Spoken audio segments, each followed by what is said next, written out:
Saudara menyaksikan Kompas Bisnis bersama saya Putri Oktaviani. Pebisnis masih terus dilanda kecemasan. Belum usai kekhawatiran dampak dari perang dagang, kini krisis geopolitik di Timur Tengah muncul sebagai kekhawatiran baru.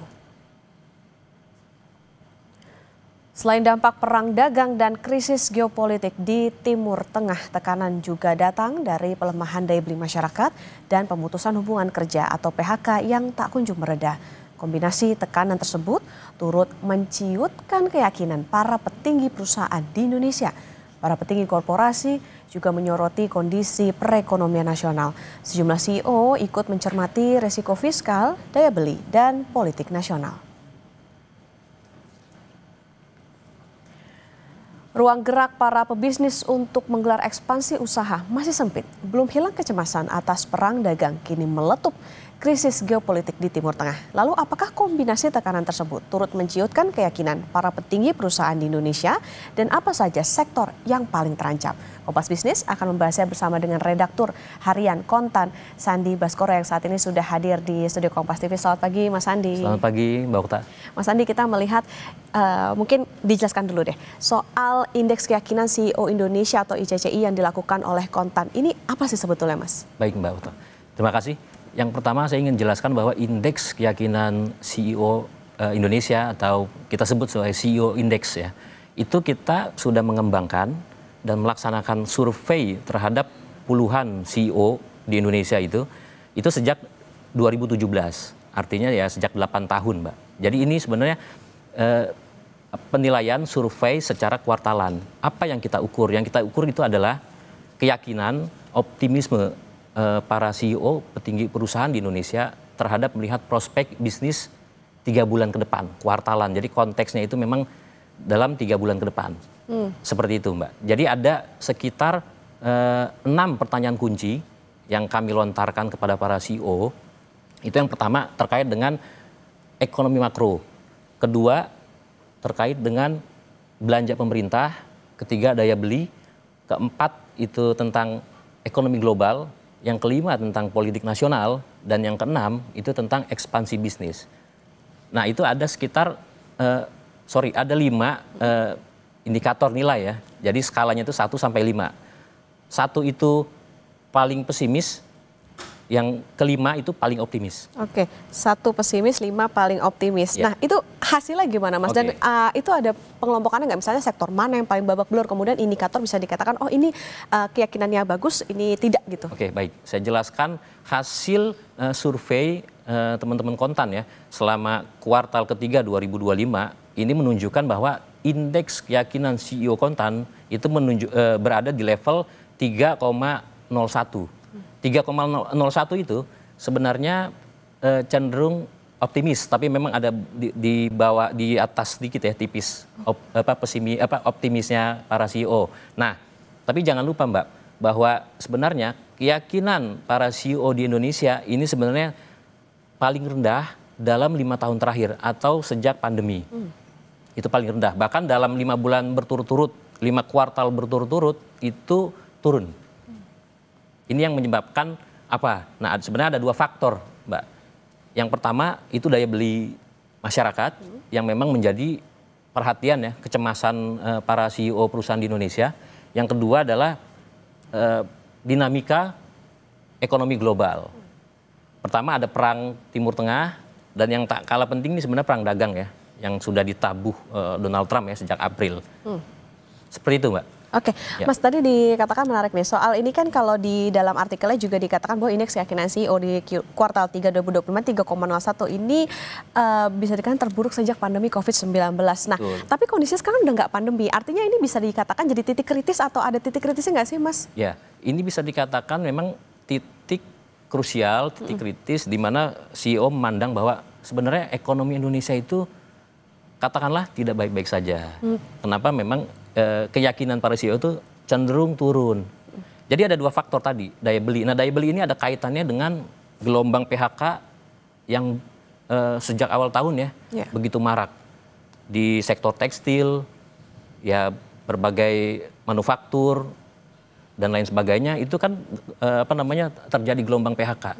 Bahkan ada prediksi yang menyebutkan bahwa gelombang PHK sampai akhir tahun itu bisa menembus angka di atas 100.000.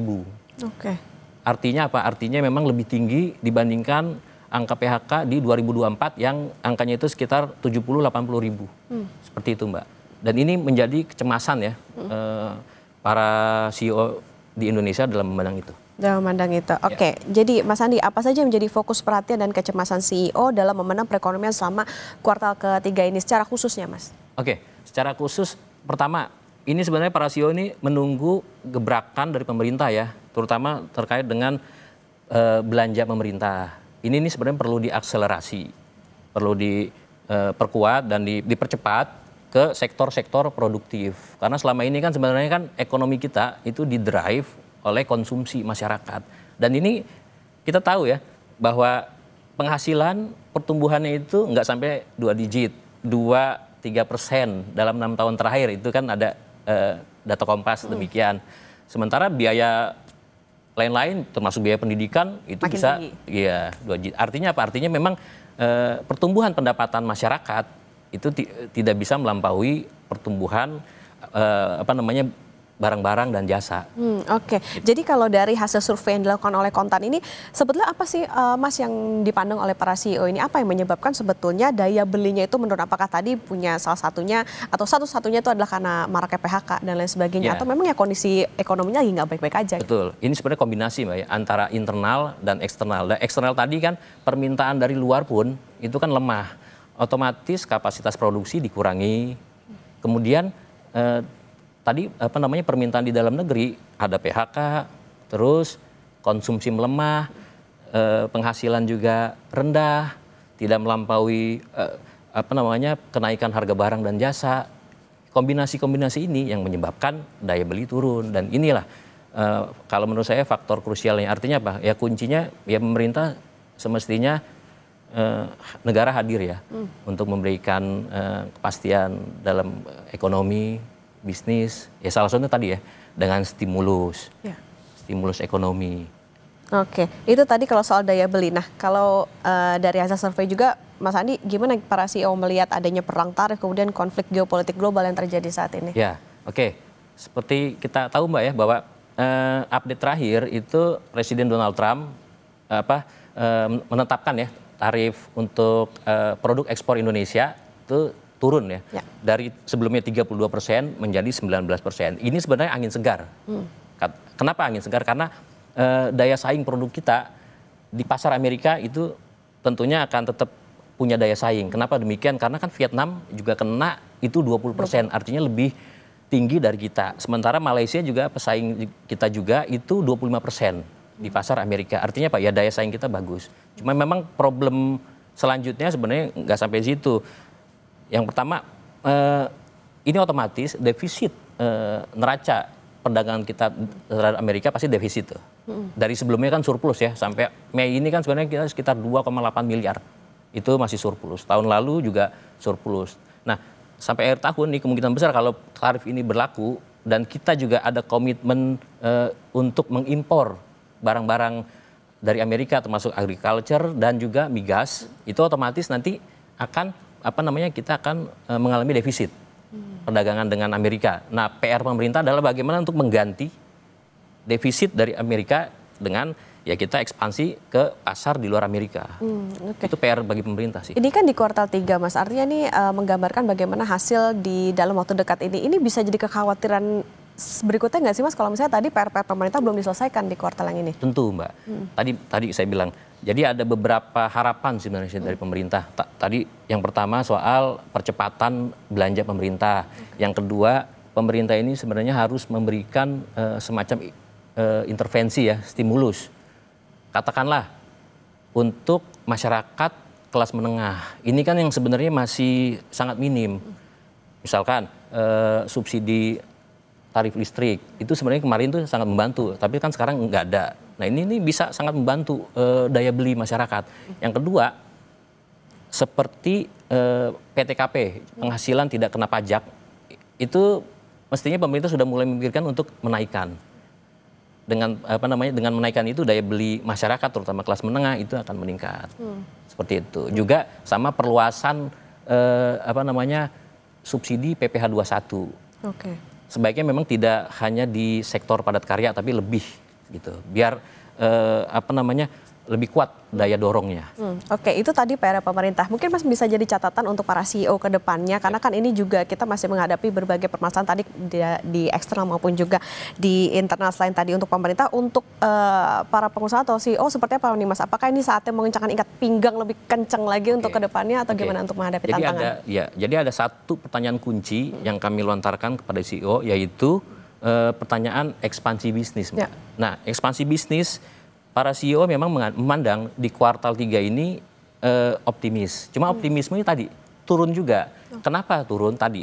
Karena para CEO itu masih wait and see, menunggu aksi nyata pemerintah yang tadi saya sebutkan tadi. Melakukan gebrakan ya, mendongkrak daya beli, terus menggencarkan belanja pemerintah ke sektor produktif, juga tadi memberikan semacam insentif terutama kepada kelas menengah yang memang belum kelihatan sampai saat ini ya. Kalau untuk masyarakat miskin itu sudah banyak ya. Ya. Oke, ini tentunya harus bisa menjadi tidak hanya catatan bagi itu tadi ya Mas, para CEO yang masuk dalam survei di Kontan, tapi juga untuk pemerintah juga soal tadi di dalam atau misalnya menciptakan iklim bisnis yang sehat, tentu harus diperhatikan tadi bagaimana belanja pemerintah, adanya intervensi, kemudian juga bagaimana memperhatikan soal dinamika yang terjadi, ada banyaknya PHK dan lain sebagainya, karena ini akan bergantung pada daya beli yang ini tentu akan menjadi tantangan bagi para pengusaha. Terima kasih Redaktur Harian Kontan Mas Sandi Baskoro sudah bersama di Kompas Bisnis. Selamat Mas Sandi.